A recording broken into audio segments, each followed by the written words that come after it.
Hi, everyone. Today is October 8th. We are Matter of Opinion. I'm here with my sister, Gabrielle. My name is Hannah. Welcome to our show. Well, today is National Depression Screening Day, and we want to take this time to speak about our own personal experiences with depression, along with some other research that we have been doing this past week, diving in more to the subject. Uh, we understand this is a very hard topic to talk about, but given the day that it is, the year that we've all had, and the past year that my sister and I had, I thought that we both thought it was very important to bring up this subject. Not only have we personally experienced many types of depression in our lives in different times, but we also know people that have been very close to us that have also experienced it. So we went through this last week and did some research and learned that there's many different types of depression, and really also learned that there's not enough research that's really been done. I mean, there's so much research that has been done, but it's just there's still just not enough. Right. Not enough facts have been really found out. The brain is a very crazy place, and like we know more. I think we know more about the bottom of the ocean than we do about the brain. Yeah, the brain's Yeah, very complex. it's very, yeah, it is. It is. It's it's really there's so much to it. So because there's different types of depression and everyone has different personalities and everyone's different, handles things differently, it is definitely difficult to understand what is actually going on Right. and how to. No, and in the research we were doing, it's surprisingly 40 million adults in the U.S. struggle with depression or anxiety, and that number has probably gone up due to what we've all been through together this past year. And it wasn't really that long ago. It was in 1946 that the National Mental Health Act became a law, and that created the National Institute of Mental Health, and that was only 74 years ago. It's really not that much time, and it took 3 years after that. In 1949, Mental Health Week was launched, focusing on symptoms and impacts of depression and anxiety. Eventually, the week became a month, and then not until 1991, uh, the first National Depression Screening Day was launched. Um, Even after all this time, it's still hard to focus on and talk about and accept. But one ways that we can kind of do that is by learning something new, how to help manage your symptoms or help someone else manage theirs. Reach out to someone, let someone know that you care, that you're there for them, without judgment, and contribute to the fight by fighting back, help, show you care, fight the stigma. It's not something to hide. It's something that we need to talk about and be comfortable talking about so that we can all properly help each other get through this crazy life. And it's such a common phrase. We're in it together has been basically the theme this year, but it's true, and we Yeah. need to start focusing more on that. So Yeah. I mean, I will say this disclaimer, by any no way, shape, or form are we doctors or related in the medical field whatsoever. This is just stuff that we have found, no, that we found just doing research over the past week and really, trying to just find out facts for ourselves. So these are stuff that's available to anybody that can get online. And we are kind of just reading off a paper that we've typed up ourselves. we want Um, to say the most accurate stuff that we can, and these are winging not it. our own words. We are finding this stuff and trying to do it word for word so we better understand and everyone else better understands with us. Um, Now, if you're having any of the feelings that we are talking about, and feel like you may need to talk to somebody, There's a hotline number that you can call, and it's 1-800-662-HELP. Now, in case some of you don't know how to spell help on the phone, not We to, didn't grow not up to, with a rotary phone. right, yeah, yeah, right. For people that didn't grow up having to, take 20 minutes to make one phone call, it is 1-800-662-4357. That hotline is available 24/7, 365 days a year. It's completely confidential, and they will help you find your local resources, to help support you in any way that you need. So that being said, here are some different kinds of depressions that we have learned about this week. So there's major depressive disorder. You might have this type if you're feeling depressed most of the time for most days of the week. Loss of interest or pleasure in your activities, weight loss or gain, trouble getting to sleep or feeling sleepy during the day, feeling restless and agitated, sluggish, very slowed down physically or mentally, feeling of worthlessness, guilty, trouble concentrating or making decisions, or even thoughts of suicide. There's also persistent depressive disorder. This is if you feel like you've had depression that has lasted for like 2 years or longer. It's called persistent depressive disorder. So maybe change in appetite, not eating enough or overeating. Also, lack of energy or fatigue. You're sleeping too much or too little. A low self-esteem, or trouble concentrating, making decisions, and a feeling of hopelessness. Right.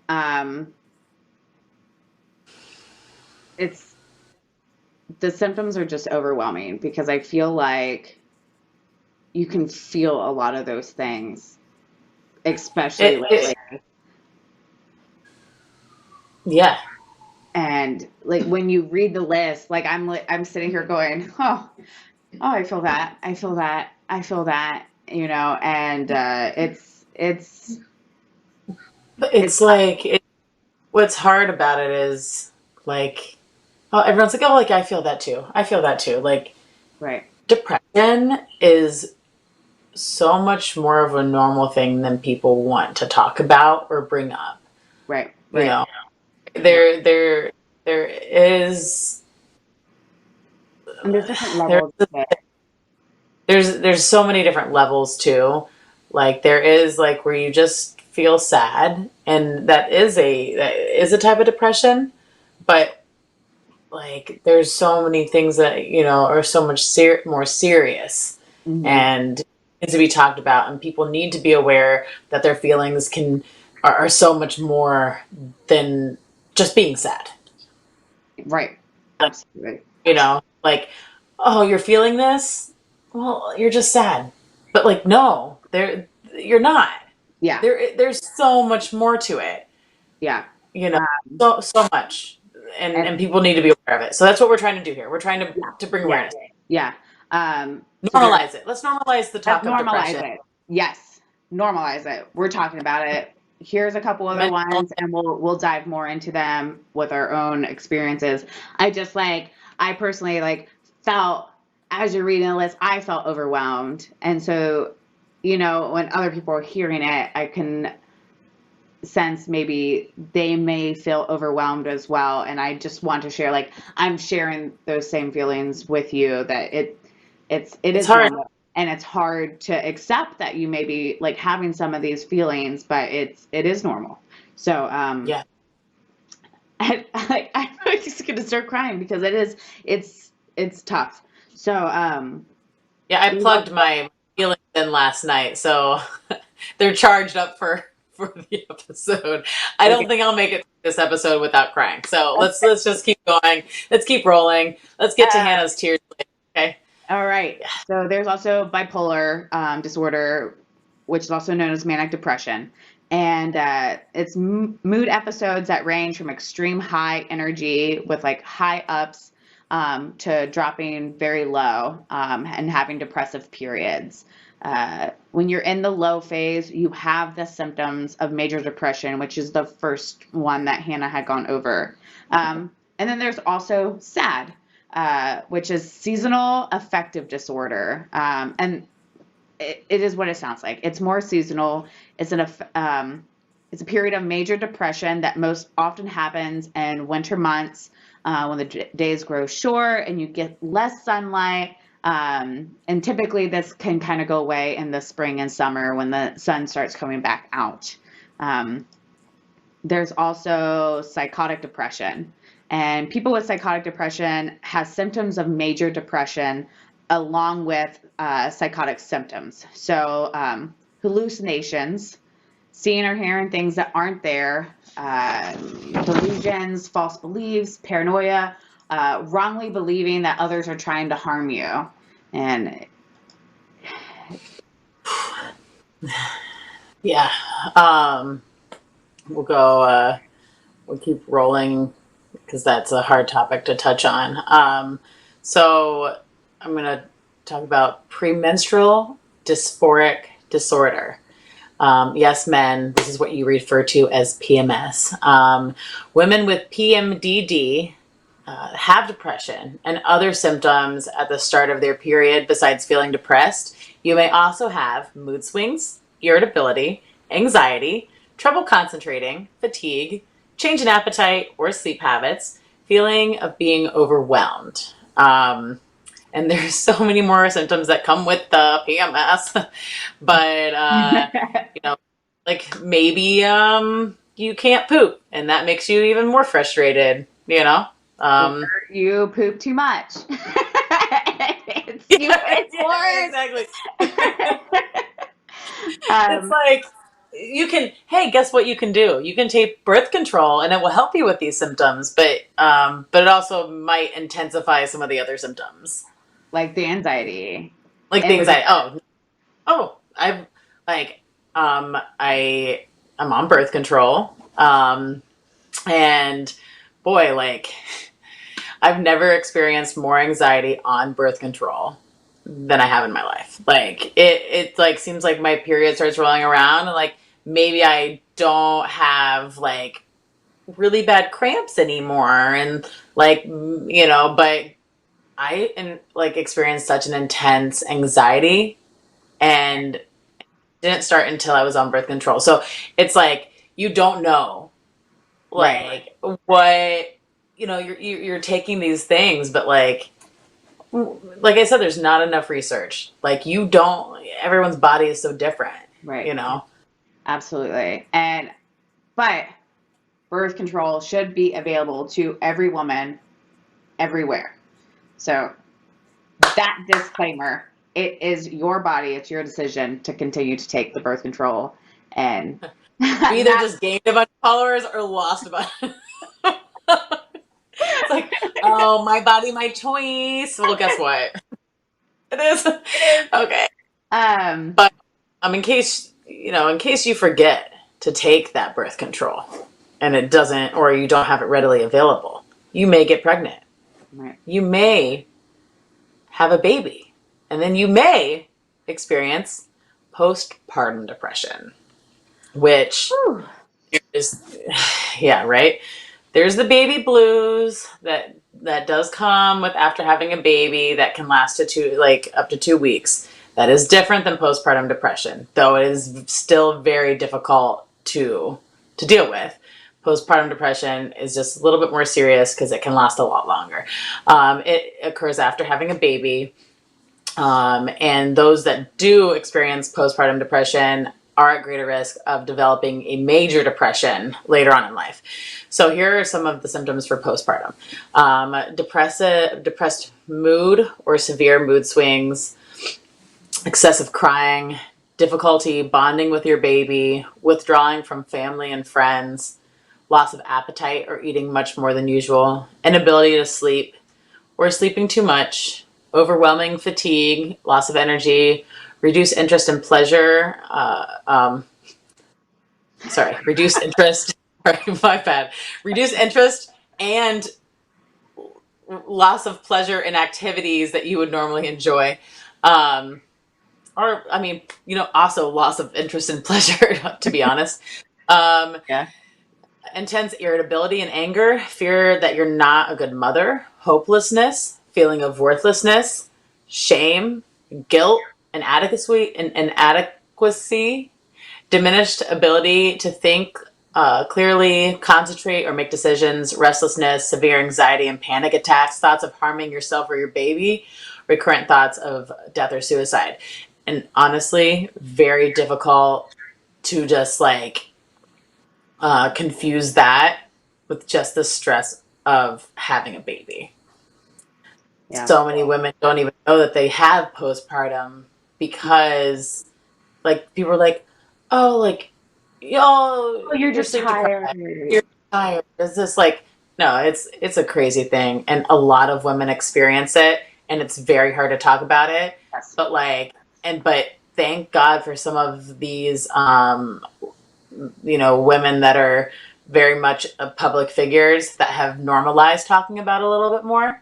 Yes. Um, and like, I mean, it's it really just, hard for me to not like. I know.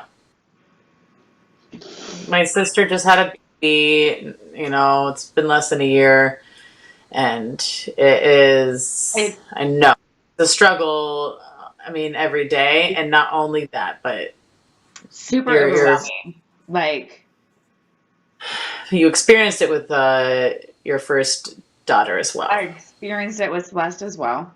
And That was I feel like years ago, worse, and it was more it was intense. really difficult. Luckily, I had you and mom and stuff to be around to kind of like help me get back to normal, get on the right medication at the time. And then this time around, like I found out that I was pregnant a week after Bruce dad is died. attacking. Sorry. Okay. A week after dad died. So I went from grief to being super excited and not getting to grieve properly. So throughout the pregnancy, like I was just trying to grieve and having these ups and downs and then I we ended mean, up it's like trying to be excited about your baby, and then then you're happy that you're having a baby, but then you're also sad that like your dad's not ever going to meet your baby. Like it's a never ending cycle. Grief is another topic that we'll eventually talk about, but like it is kind of leads us in a little bit to the next type of depression, the situational depression. depression. And you can have a depressed mood when you're having trouble managing stressful events in your life, like death, a divorce, losing your job. Your doctor may call this stress response syndrome. And psychotherapy can often help a lot. Talking to a therapist can often help a lot with the situational depression. Um, there's also atypical depression. This type is different from the persistent sadness of typical depression. It is considered to be a specifier that describes a pattern of depressive symptoms. If you have atypical depression, a positive event can temporarily improve your mood. Um, Other symptoms of atypical depression include increased appetite, sleeping more than usual, feeling of heaviness in your arms and legs, and oversensitiveness to criticism. Um, Lots of different things can cause depression, and that's what makes the study on depression so hard because we talk about nature versus nurture in psychology class, and depending on a person and their foundation and what they've been through is how they handle certain situations or not handle them, and can dive people into different directions. And that's what makes studying the brain so hard, because not one brain is like the other. As much research as we're doing, and like There's many different things that can cause depression. So I'm just gonna name some that we like, and everyone kind of will probably know these, but here's some factors. So abuse, Past physical, sexual, or emotional abuse can increase the vulnerability to clinical depression later in life. There's also certain medications. We touched on birth control. So you just certain medications. Like grandma was on multiple medications. One would affect her, then she would have to take another one to affect that, to affect this and that and that. It's like So that's how to do this. Like at the end of the day, he's so taking like 12 different pills, and like what do you? How it's going to affect you? I don't care. It's gonna affect your mood one way or another. Conflict, depression, and someone who has the biological vulnerability to develop depression may result from personal conflicts or disputes with family members or friends, death or loss, sadness or grief from the death of a loved one. Though those feelings are natural, they may increase the risk of depression. Genetics, a family history of depression, may increase the risk.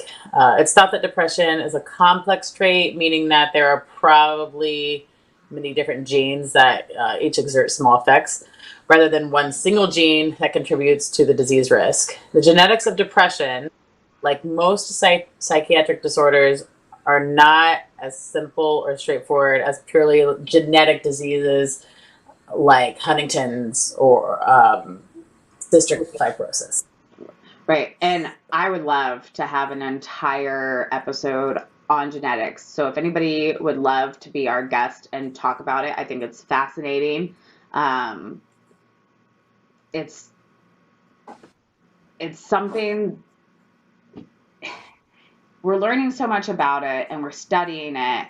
And one thing that I feel like keeps happening is we're turning too much into science projects instead of going to the root of things and talking about them and treating the person as an individual instead of here's a pill. And with that said, if you need it and that is what helps you, there is nothing wrong with that either. It is okay to be on medication. It is fine. Things work differently for different people. I'm just stating for me that I feel like they don't talk enough to the individual person. Right. They're like, oh, here's this, and it's going to cure everybody. Right. And I get like, right. Of course, like what I'm saying. you know what? Some people, meditation might be all you need. All you need is you might need to just go into a room, listen to some beautiful music, close your eyes, and just like release all the energy. Yeah.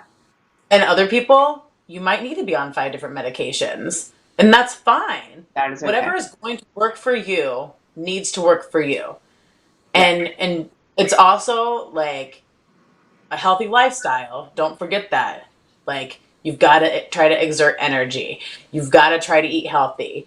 Drink your juices. Eat your greens. Like, that does put you in makes your body feel better, makes your state of mind feel better. Yes. Like, I'm not a health professional, but from my own experience, I just know, like, I feel like bleh when I'm not eating, like if I drink too much coffee, if I didn't have coffee, it's everything.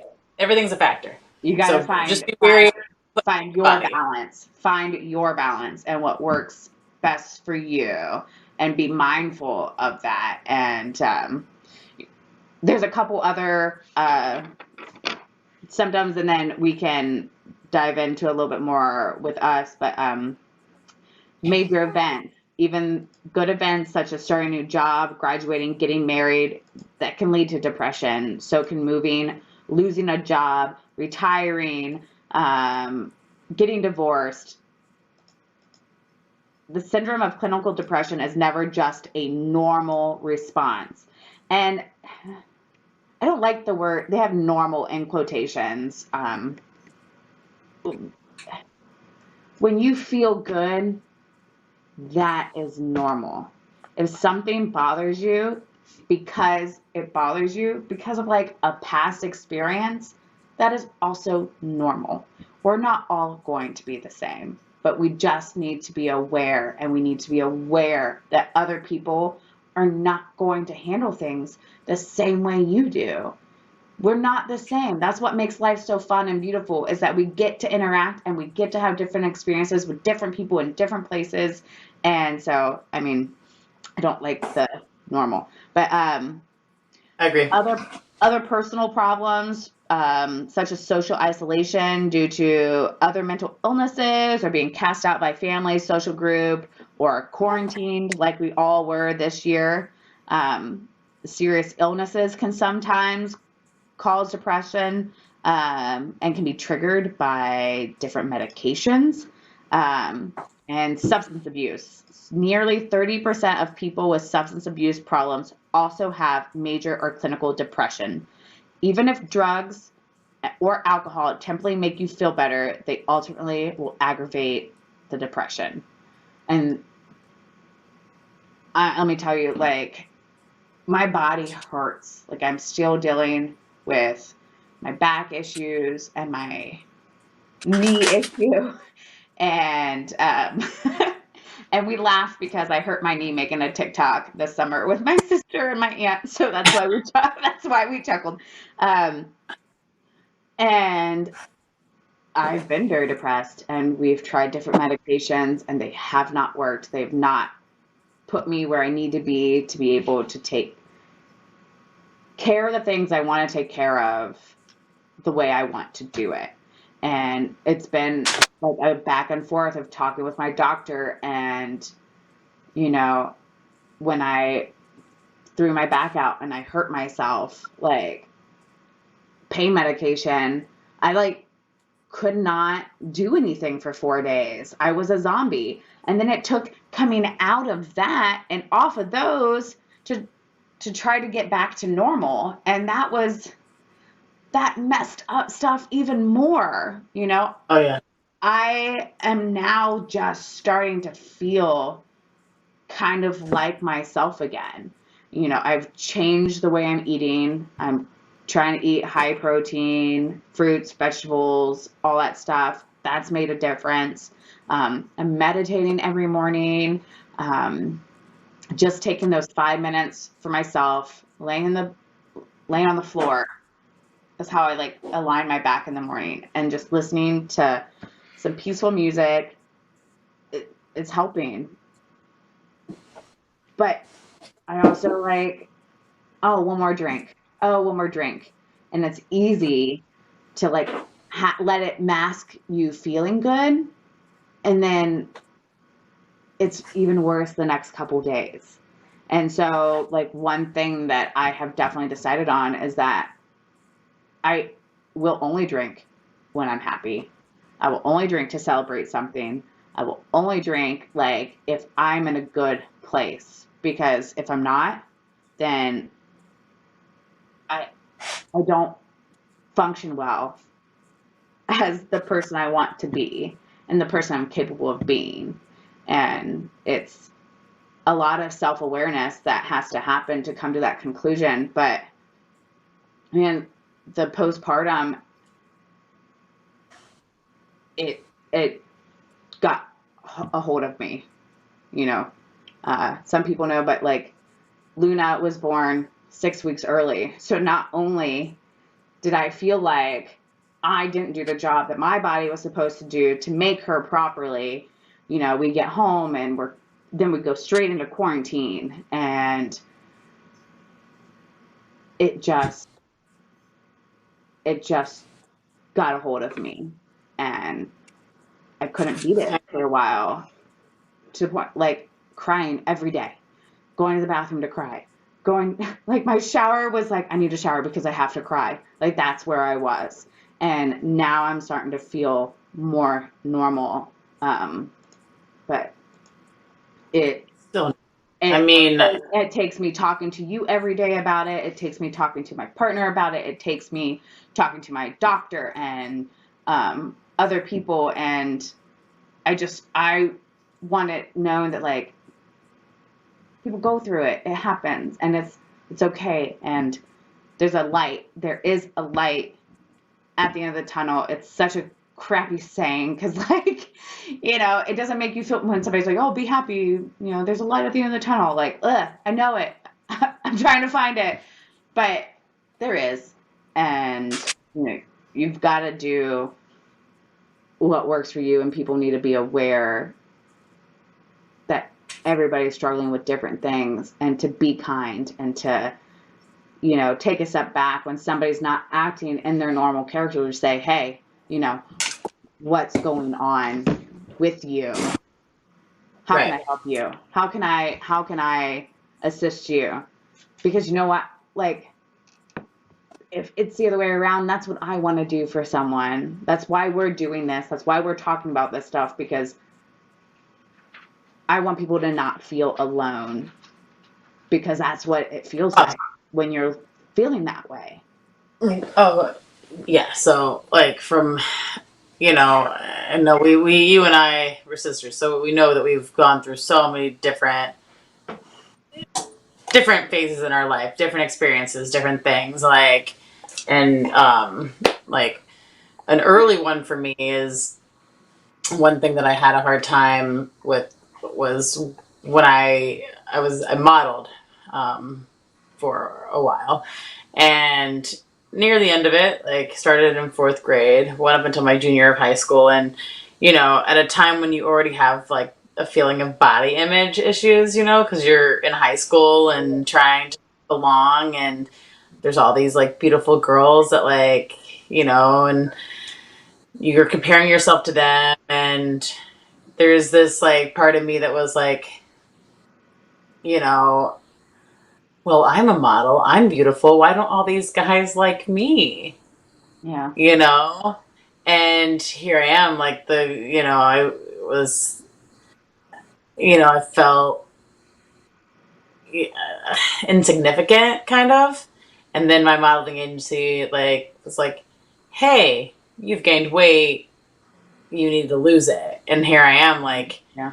super skinny, like, You weighed at 5'11" what I weighed at 5'2". We weighed the same, and they were telling me to lose weight. Yeah. Oh, yeah. I'm 5'11", 135 pounds, and they're telling me that I need to lose 10 pounds. And I kind of, like, was like, you know what? Whatever. Like, I'm not going to do it. But then, like, doesn't matter. In the back of my mind, like, it hurt. Yeah. And then I watched one of my classmates get up and talk about, like, she did ballet and how she had an eating disorder because of the pressure that industry put on her. And I just sat there, like, thinking about that. And this wasn't really my depression topic that I wanted to talk about, but then I thought about, like, how long modeling, like, being in the industry, has affected me. Yeah. Right. And how, like, after having a baby, like, still, like, looking at myself, like, you know what, I am still, like, skinny and in decent shape. Like, I just look at myself and I cannot get out of my head them telling me to go home, get naked, stand in front of a mirror, jump up and down, and whatever, like, moves to lose it. And I still do that, and I look at myself and I'm like, geez, everything's moving. Like, everything. And it's like, I try not to struggle with my image, because, like, I do feel beautiful a lot of days, but it's something that I still struggle with. Like, Yeah. being in that industry, like, so young, like, and God, thank God it's a lot more body positive now. Like, Yes. Yes. it is. And it's, I'm thankful for it, but there's been so many other times that I've just felt like, I just don't feel good about me. And I was I didn't crumble completely and fall into having an eating disorder, but it definitely has messed me up for a long time. And I fall into moments of depression dealing with like body image issues. Yeah. And, you know, there's more discussions I could have about, you know, different times I've been depressed and different situations I've gone through. I can relate to almost every thing on this list, you know, Yeah. substance abuse, you know, just like loss of a loved one, relationship problems, you know, I've dealt with it all. And, you know, of course, we're here to talk to anybody about anything ever. Like, you know, I hope people reach out to us, and if they don't feel like calling a helpline, you know, it's Yeah. Yeah. Yeah. I mean, just like we just kind of wanted to like put it out on the table, like all this stuff is real and it's stuff that people go through, and it's okay that you feel this way about things, and it's definitely more of a serious episode than what we traditionally want to do. We definitely want to be like more like funny and make people laugh. And yes, yeah, but we felt like it was something that we've kind of wanted to talk about. And, you know, even if this, like, one person watches this and it might help them, yeah, like, that's all we want. you know That's what, it. you It's help me. helping me. It's helping me. So I love you. I I, think you're beautiful. I thank you. Like And when I say I know beautiful is like no, I know what you mean. I'm I just know ready. it's an inner, Soul, well, your inner. yesterday was inner beauty. And I mean, it has a lot, International Inner Beauty Day, and it kind of is actually has to do with, uh, like trafficking humans, but, it also means to me, like, just like celebrate inner beauty and just put it out there for everyone else to see. Because you don't have to be beautiful on the outside. Because what matters is what is in here. Share this with everybody. And then your beauty will just shine through so much. It And will, and so much to do with our life. sorry, it's time for Luna's medication, but Medi's doing it. Yeah. Okay. Right. Brighten the mood a little bit Yeah. with your ringtone. We just want everyone to know, like, you're loved. You mean something. Like, I know you. Like, I know you. You mean something. You're perfect. You're beautiful. You're loved. You know, you're strong. You have the will to do anything you set your mind to. So go out and do it. Please. If you Absolutely. need help, get help. Have a conversation. Normalize depression. Talk. Like, that's it. Um, I love I you. mean, I love you. I was gonna say, today is also National Fluffer Nutter Day. Yes, it So is. yeah. So look out for a video. I'm gonna try to maybe make up a cocktail or even a mocktail, that people can try to enjoy on these, now that it's getting colder out. Yeah. Well, we'll be looking Yeah. forward to it. Yeah. Good. Good. Um, so I will say, let me give the hotline number one more time. It's Absolutely. just, yeah. So, okay. So just one more time. The hotline number, if you need assistance, is 1-800-662-HELP. So 1-800-662-4357. And it is available 24/7, 365 days a year. So I really hope that can help somebody, and reach out to us or a close friend for any conversation you might need. All right. So, Gabrielle, you want to talk about what we're going to talk about on Monday? Yes. So, Monday, what are we going to talk about on Monday? I forgot. Where did I write it down at? We want to talk about finding your passion, and we also want to kind of talk about some mom fails and some wins, some of your funny stories of like how things that went really right or did not go right at all.